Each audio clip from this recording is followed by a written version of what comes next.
আল্লাহ নবী সাল্লাল্লাহু আলাইহি ওয়াসাল্লাম হযরত আবু দারদা রাদিয়াল্লাহু তাআলা আনহু থেকে বর্ণিত, নবীজি সাল্লাল্লাহু আলাইহি ওয়াসাল্লাম বলেন, যে ব্যক্তি সূরা কাহাফের প্রথম 10 আয়াত মুখস্থ করবে, পড়বে, মান হাফিজা 10 আয়াতিন মিন আউয়ালি সূরাতিল কাহাফ উসিমা মিনাদ দাজ্জাল। যে ব্যক্তি সূরা কাহাফের প্রথম 10 আয়াত পড়বে, মুখস্থ করবে, তেলাওয়াত করবে নিয়মিত, আল্লাহ তাআলা তাকে দাজ্জাল থেকে বাঁচিয়ে দিবেন। নবীজি বলছে। আরেকটা হলো ওই শেষের 10 আয়াত, এটারও সেম ফজিলত। নবীজি বলেন, মান কারা আল আশরাল আওয়াখির মিন সূরাতিল কাহাফ উসিমা মিন ফিতনাতিদ দাজ্জাল। যে ব্যক্তি সূরা কাহাফের শেষ 10 আয়াত নিয়মিত তেলাওয়াত করবে, আল্লাহ তাআলা তাকে দাজ্জালের ফিতনা থেকে রক্ষা করে দিবেন। আমার বাপ, এবার শুধু খুব দ্রুত ছোট্ট কয়েকটা হাদিস শুনেন, তাহলে আপনি আন্দাজ করবেন দাজ্জাল কেমন, আর কিছু হবে।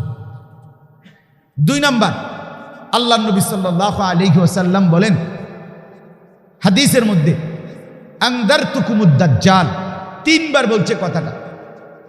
ও আমার সাহাবীরা, আমার উম্মত, আনদারতুকুমুদ দাজ্জালা, আমি তোমাদেরকে দাজ্জালের ভয় দেখাচ্ছি, আমি তোমাদেরকে দাজ্জালের ভয় দেখাচ্ছি, আমি তোমাদেরকে দাজ্জালের ভয় দেখাচ্ছি।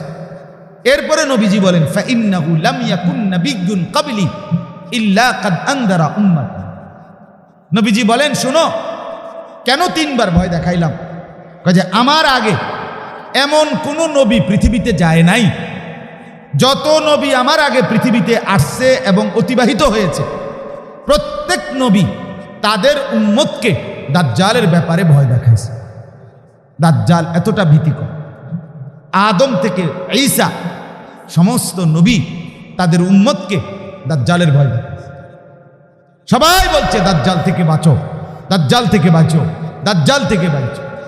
নবীজি বলেন, আমিও তোমাদেরকে ভয় দেখাই। এবার দাজ্জাল কেন এত ভয়ঙ্কর? দাজ্জালের ফিতনা এতটা বিপজ্জনক কেন? আমি খুব দ্রুত সংক্ষেপে কথাগুলো বলতেছি। আমরা প্রত্যেকেই বুঝি, আলহামদুলিল্লাহ, যে এখানে যারা আছি সবাই বুঝি, এক মানুষের জীবনের সবচেয়ে বড় সম্পদের নাম, নেয়ামত, সেটা হলো ঈমান। কি বলেন? কালেমার চাইতে দামি কিছু আপনার আমার আছে কি? ঈমানের চাইতে দামি কিছু আপনার আমার আছে কি? গোটা পৃথিবী যদি আপনি 100 বারও পান, অথচ আপনি বেঈমান, আছে কি কোনো মূল্য? আপনি যদি ঈমানদার, কিন্তু আপনি যদি গোটা পৃথিবীও না পান, হাসরের ময়দানে আপনি দামি কিনা বলেন? তাহলে এক মানুষের জীবনের সবচেয়ে বড় সম্পদ, সর্বশ্রেষ্ঠ নিয়ামত, সেটা হলো ঈমান। ঈমান, জীবনে কিছুই পেলেন না, আল্লাহকে পেলেন, সব পাই। আমার শায়েখ আল্লামা মুফতি মুশতাকুন নবী সাহেব বলে, তুমি আল্লাহকে হারিয়ে গোটা পৃথিবীও যদি পাও, তুমি কিছুই পাইলা না। তুমি আল্লাহকে পেয়ে যদি গোটা পৃথিবীও হারাও, তুমি কিছুই হারাইলা না। আল্লাহকে হারিয়ে সব পাওয়া পাওয়া না, আল্লাহকে পেয়ে সব হারানো হারানো না। আল্লাহ হারাইলে সব হারা, আল্লাহ পেলে সব পাওয়া। যে তু মেরা তু সব মেরা, যখন তুমি আমার, সবই আমার। ফলক মেরা জমিন মেরা, আসমানও আমার, জমিনও আমার। अगर एक तो नहीं मेरा तो कोई शई नहीं मेरा। যখন আল্লাহ আমার না হয়, তখন আমার কিছুই নেই। আমি তো সব সময় বলি, বাপ, দুনিয়ার এই ভোগ বিলাস, আরাম আয়েশ, দালান বলেন, বাড়ি বলেন, বিল্ডিং বলেন, খাদ্য বলেন, খাবার বলেন, স্ত্রী বলেন, সন্তান বলেন, আয় বলেন, রোজগার বলেন, খাট বলেন আর পালং বলেন আর সোফা বলেন, এ তো আল্লাহ তাআলা কাফেরকেও দিচ্ছে, বেঈমানকেও দিচ্ছে, ইহুদি, খ্রিস্টান, নাস্তিক, মুরতাদ, সবাইকে তো আল্লাহ তাআলা দুনিয়া ভোগ করাচ্ছে। কিন্তু ঈমান তো আল্লাহ তাআলা সবাইকে দেয় না, দিছি কি বলেন? তাহলে ঈমান যে পেল, সে আলাদা কিছু পাই, সে আলাদা সম্পদ পেল, আলাদা নেয়ামত। তাহলে অতএব ঈমান হলো সর্বশ্রেষ্ঠ দামি সম্পদ। এই দাজ্জাল যেটা বললাম, কেন এত ভীতিকর? সব নবী ভয় দেখাইছে, সমস্ত মানুষের জন্য সবচেয়ে বড় বিপদ। কেন? দাজ্জাল যখন নবীজি বলছে আখিরি জামানায়, ওই হাদিসটা রয়েছে এখানে, ওই যে নবীজি যে বলছে আমি তোমাদেরকে 3 বার বলছি ভয় দেখাইলাম, এবং কোনো নবী যায় নাই যে তোমাদের তার উম্মতকে দাজ্জালের ভয় দেখায় নাই। এরপরে আরেকটু রয়েছে, নবীজি বলেন ফাইন্নাহু ফীকুম আইয়াতুহাল উম্মাহ, হে আমার উম্মত, সব নবী ভয় দেখাইছে, কিন্তু শুনে নাও আমার বেলায় কিন্তু শুধু ভয় না, বরং আমার উম্মতের সামনেই নিশ্চিত দাজ্জাল আসবে। কারণ আমার উম্মতের পরে আর উম্মত নাই, এরপরেই কিয়ামত, এরপরে ইসরাফিলের ফু। কাজেই আমার উম্মতের কারো না কারো সামনে কে আসবে? দাজ্জাল। হয় আমি, নয় আমার ছেলে, নয় আমার নাতি, একজন না একজনের সামনে দাজ্জাল আসবেই আসবে। তো দাজ্জাল এতটা ভীতিকর কেন? আল্লাহর নবী সাল্লাল্লাহু আলাইহি সাল্লাম বলেন দাজ্জাল ইন্নাহু শাবুন, দাজ্জাল একটা যুবক যে পৃথিবীতে আত্মপ্রকাশ করবে, একটা জলজ্জন্ত মানুষ এবং যুবক। নবীজি বলছে কাতাতুন, তার চুল হবে এলোমেলো, চুল হবে বিশ্রী ধরনের, জিফালুশ শার, ভীতিকর চুল। কোথাও বলছে মিন ওয়ারাইহি হুবুক হুবুক, সিটি কাটা, তাক তাকওয়ালা, থাক থাকওয়ালা চুল। কোথাও বলছে জাদুর রাস, এলোমেলো কোকড়ানো বিভিন্ন মডেলের, এই যে এখনকার ছেলেরা যে চুল কাটে এগুলোই, এটাই চুল, দাজ্জালের চুল। আল্লাহ নবী সাল্লাল্লাহু আলাইহি সাল্লাম বলেন একটা যুবক আত্মপ্রকাশ করবে এবং তার চুল হবে বিকৃত, আওয়ারুল আইন, কানা, চোখ একটা থাকবে না, চোখ একটা কানা, মাকতুবুন বাইনা আইনাইহি কাফের, যার 2 চোখের মাঝখানে কপালে লেখা থাকবে কাফের। ইয়াকরাউহু কুল্লু মুমিন, যেই কোনো ইমানদার মোমেন যে মুত্তাকি, সে নিশ্চিত ওই লেখাটা স্পষ্ট পড়তে পারবে। তো এরকম এই দাজ্জাল বের হয়ে 40 দিন পৃথিবীতে থাকবে। এই 40 দিনে সারা পৃথিবী মক্কা এবং মদিনা ব্যতীত বাকি পৃথিবী সে ভ্রমণ করবে। কোটি কোটি কোটি কোটি কোটি কোটি মুসলমান ইমানদারের কে একসাথে সে 40 দিনের মধ্যেই ওই লোকটাকে, এই দাজ্জালকে খোদা স্বীকার করাইয়া বেঈমান বানায়। তার মানে কি বোঝা গেল? দাজ্জাল কেন ভয়ঙ্কর? অন্য যে কেউ বিপদে ফেলাইয়া হয়তো ভাতের টান খাইতে পারে, অথবা অসুখ বিসুখ একটা কিছু হইল, এটা একটা মুসিবত, কিন্তু দাজ্জাল আসবে কোটি কোটি মুসলমানের ঈমান নষ্ট করার জন্য, বেঈমান বানাইবার জন্য। তাহলে কোনো মানুষ যখন ঈমান হারা হয় তার আর থাকে। এই জন্য নবী বলছেন দাজ্জালই হচ্ছে সবচেয়ে ভয়ঙ্কর বিপদ, কারণ দাজ্জাল ঈমান নিয়ে যাবে। কে নিয়ে যাবে বলেন? রাসূলুল্লাহ সাল্লাল্লাহু আলাইহি ওয়াসাল্লাম বলছেন কিভাবে ঈমান নিবে এই যুবক? সে 40 দিনে মানুষকে বেঈমান বানাবে কিভাবে? 2 ভাবে। কয়ভাবে বলেন? 1 নাম্বার, সে কিছু অলৌকিক শক্তি দেখাবে আল্লাহরই কুদরতে। সে বললে বৃষ্টি নামবে সবার সামনে, সে বলবে এই এদ্দুর খেতে বৃষ্টি হও, বৃষ্টি হবে। সে বললে বৃষ্টি বন্ধ হবে, সে বলবে এই খেতে বৃষ্টি না হোক, হবে না। দাজ্জাল বললে, একবারে এগুলো হাদিস সবগুলো, দাজ্জাল বললে চোখের সামনে মাটির নিচ থেকে স্বর্ণ রৌপ্য বের করে দেখাবে, হাতে দিবে। দাজ্জাল যেই কোনো ব্যক্তির মৃত গরু ছাগল যেগুলো সে জবাই করছিল বা মরে গেছিল, এগুলোরে খাড় করাইয়া জীবিত করাইয়া তাকে দেখাবে, এই যে ধরো তোমার গরু, এটা তোমার ছাগল।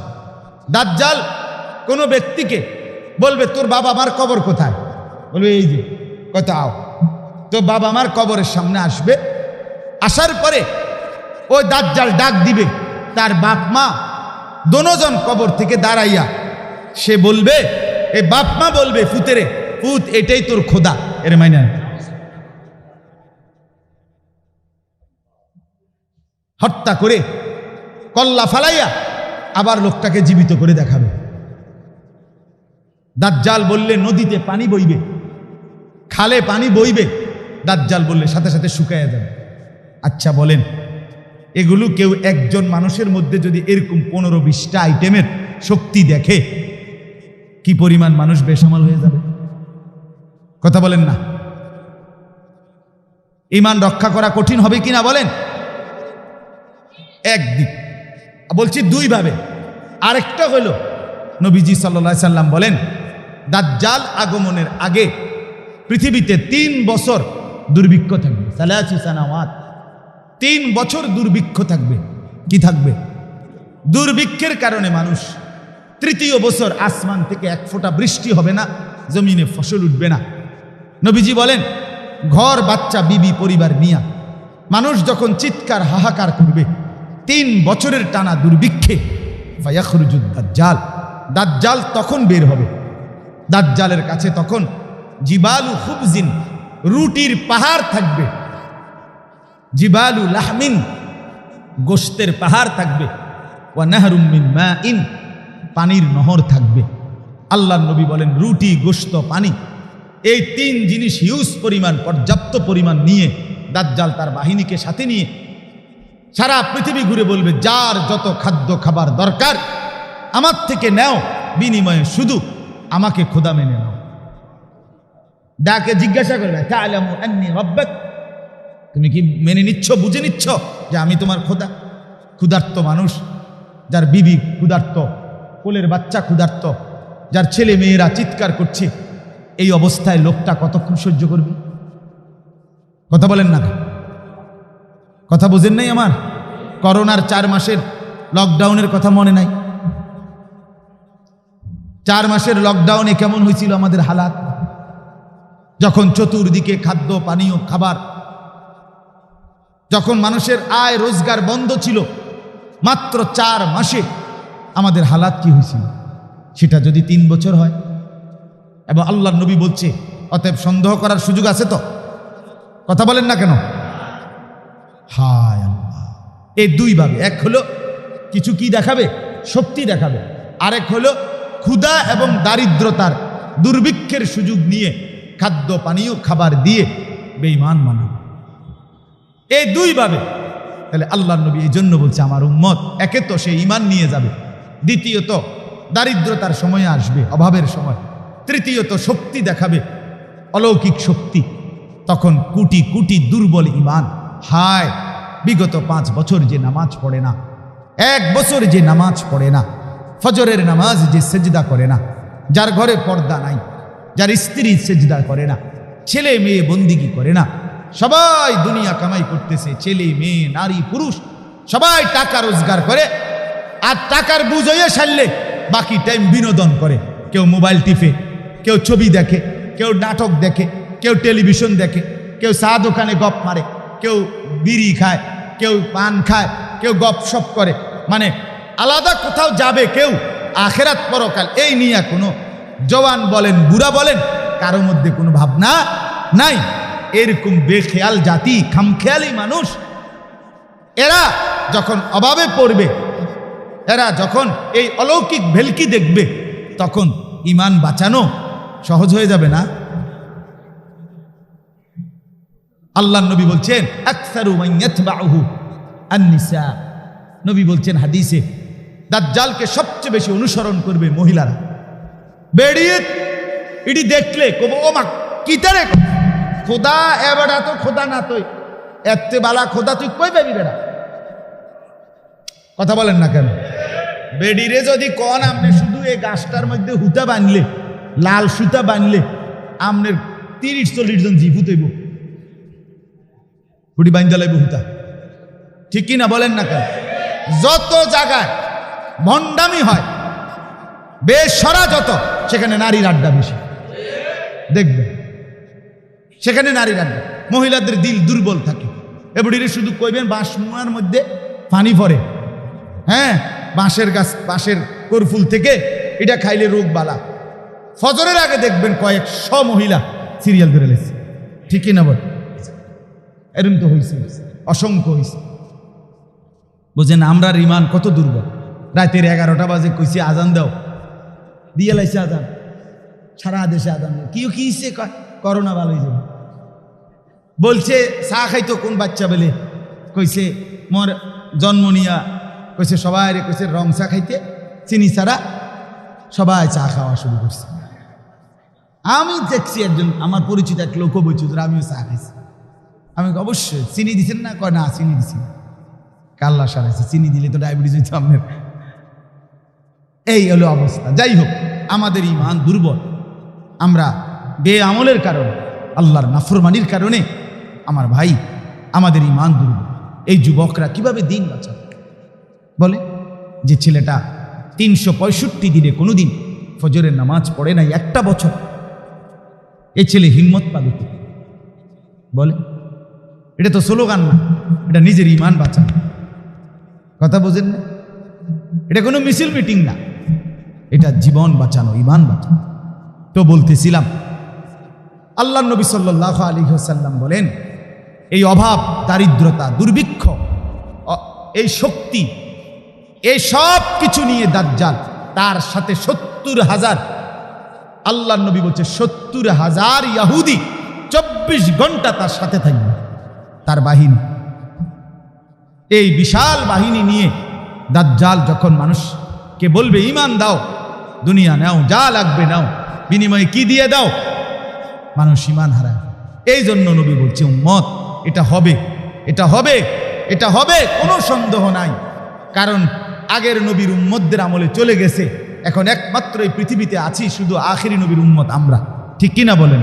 এখন হতে পারে আমি কবরে চলে গেলাম, মনে করেন আমার ছেলের সামনে আসলো, আমার নাতির সামনে বের হইল, তো আমি কি চাইবো আমার ছেলে, নাতি, বংশধর তারা জাহান্নামী হোক? কথা বলেন না?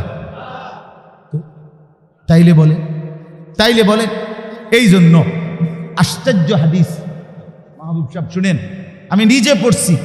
রাসূলুল্লাহ সাল্লাল্লাহু আলাইহি ওয়াসাল্লাম বলেন দাজ্জাল কখন বের হবে? নবীজি বলছেন লা ইয়াখরুজুদ দাজ্জাল হাত্তা ইয়াদহালান নাসু যিকরাহু। লোকেরা যখন দাজ্জালের আলোচনা ভুলে যাবে তখন দাজ্জাল বের হবে। ওয়া হাত্তা তাতরুকাল আইম্মাতু যিকরাহু আলাল মানাবির। নবী বলেন ইমাম সাহেবরা মিম্বরের মধ্যে যখন দাজ্জালের আলোচনা বলতে ভুলে যাবে তখন দাজ্জাল বের হবে। এই আলোচনা হবে না, তখন সবাই শুনবে না এগুলো। কি কয় না কয় হুজুর, নগদ লইয়াই বাসি না, বাহির খবর লইয়া বইয়া দিছে হুজুর। বুঝেন না কথা? চালাক মানুষ আছে না, বেটকে এই বিড়ি খাবি না বেড হইত, ওটা তো ফতুয়ার চড়ে উড়াইয়া দিব, রাখ বেড়া কোনাইকার কি লইয়া বইয়া দিছে হুজুররা। বুঝছেন না? এই জন্য আল্লাহ নবী বলছে মানুষের মধ্যে এই আলোচনা ছুটে যাবে। এখনো বলেন আমি যে বললাম, শতকরা আমরা কয়জন মুসলমান জানি, কয়জন মুসলমান খবর রাখি? আচ্ছা, ওই যে একটু আগে বলছি হযরত আব্দুল্লাহ ইবনে আব্বাস রাদিয়াল্লাহু তাআলা আনহুমা বলছে নবী আমাদেরকে সূরা যেমনি মুখস্থ করাইছে, দোয়া এমনি মুখস্থ করাইছে। এই হাদিসের মধ্যে আছে নবীজি, আব্দুল্লাহ ইবনে আব্বাস বলে কোন দোয়াটা নবী আমগরে সবচেয়ে বেশি গুরুত্ব দিয়ে শিখাইছে বলি? ওই সাহাবী বলছে, আব্দুল্লাহ ইবনে আব্বাস বলেন দোয়াটা হলো এইটা, নবীজি 5 ওয়াক্ত নামাজের পরে আমাদেরকে বলছে পড়তে গুরুত্ব দিয়া, আল্লাহুম্মা ইন্নী আউযু বিকা মিন আযাবি জাহান্নাম ওয়া আউযু বিকা মিন আযাবিল কবর ওয়া আউযু বিকা মিন ফিতনাতিল মাসীহিদ দাজ্জাল ওয়া আউযু বিকা মিন ফিতনাতিল মাহইয়া ওয়াল মামাত। আল্লাহ, আপনি আমাকে জাহান্নামের আযাব থেকে বাঁচান, কবরের আযাব থেকে বাঁচান, দাজ্জালের ফিতনা থেকে বাঁচান, জীবন মৃত্যুর মুসিবত থেকে বাঁচান, ফিতনা। এই দোয়া নবীজি, আল্লাহর কসম, আম্মা জান আয়েশা রাদিয়াল্লাহু তাআলা আনহা বলেন 5 ওয়াক্ত নামাজের পরে নবীজি নিজে এই দোয়া করেন। দাজ্জাল থেকে নবী নিজে কি চাইতেন? পানাহ চাইতেন, আশ্রয় চাইতেন। অতএব আজকে আপনাদেরকে সময় লাগাইলাম অনেকক্ষণ, কিন্তু এই কথা বুঝায় বললাম এই সূরা তেলাওয়াত এর বরকতে আল্লাহ তাআলা দাজ্জালের মতো এত ভয়ঙ্কর বিপদ থেকে আমাদেরকে বাঁচাবে। তাহলে পড়া উচিত কিনা বলেন? একটা মজার হাদিস আছে, নবীজিকে সাহাবীরা জিজ্ঞেস করছে, ইয়া রাসূলুল্লাহ, ওই যে আপনি যে বললেন অভাব লাগবে, দুর্ভিক্ষ লাগবে 3 বছর, তো ইমানদার যদি নিজের ইমান বাঁচাইতে চায় তাইলে তো দাজ্জালের খানা নেওয়া যাবে না, ঠিক কিনা বলেন না? তো ইমানদার বাঁচবে কেন?